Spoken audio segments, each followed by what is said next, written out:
വാശി ഉണ്ടെങ്കിൽ ചെന്ന് വാങ്ങിച്ചിട്ട് വരാനല്ലേ പറഞ്ഞു. വാശി ഉണ്ടടാ. എന്റെ ചോറിലാടാ നീ നിന്റെ പെങ്ങളും കൂടെ മണ്ണ് വാരിട്ടത്. ആ മണ്ണുള്ള ചോറ് തിന്നിട്ടാണ് ഞാൻ എന്റെ പൊന്നു വാങ്ങിക്കൊണ്ട് വരുവാണ്. അതിന് എല്ലാം എന്റെ തല പോവുകയാണെങ്കിൽ എനിക്ക് ആ തല വേണം.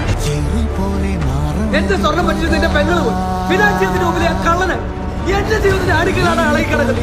ഞാനല്ലടാ കാര്യം തൂങ്ങേണ്ടത്. നിന്നെ പോലുള്ള ഇങ്ങനെയൊക്കെ ചെയ്ത ചേട്ടത്തേടി കൊണ്ട് തള്ളക്കാളി കെട്ടും വിട്ടുകൊടുക്കാതെ ഫൈറ്റ് ചെയ്ത് എന്നെ പോലുള്ളവരെല്ലാം അത് ബാധിക്കുന്നത്. ഒരു ഫോൺ കോൾ ചെയ്ത മുറിയിൽ ഇപ്പൊ ലക്ഷങ്ങള് എങ്ങനാ? അതാ ക്യാരക്ടർ, വിശ്വാസം. അത് കുത്തുവാളയാണ് അജേഷ് ഉണ്ടാക്കിയെടുത്താണ്. അതാ ഇല്ലാതെ കവാല കുറ്റികളൊക്കെ ഒരെണ്ണം കിട്ടിയാലെന്താ? സാധനം തിരിച്ചു പിടിക്കാൻ 2 ദിവസം ഗ്യാപ്പ് കിട്ടിയില്ല. നമ്മുടെ പൊസിഷൻ ആമ്പറോടൊന്ന് കൺവേ ചെയ്യാൻ പറ്റിയല്ലോ. അത് മതി. ഇതൊക്കെ മതിയോ?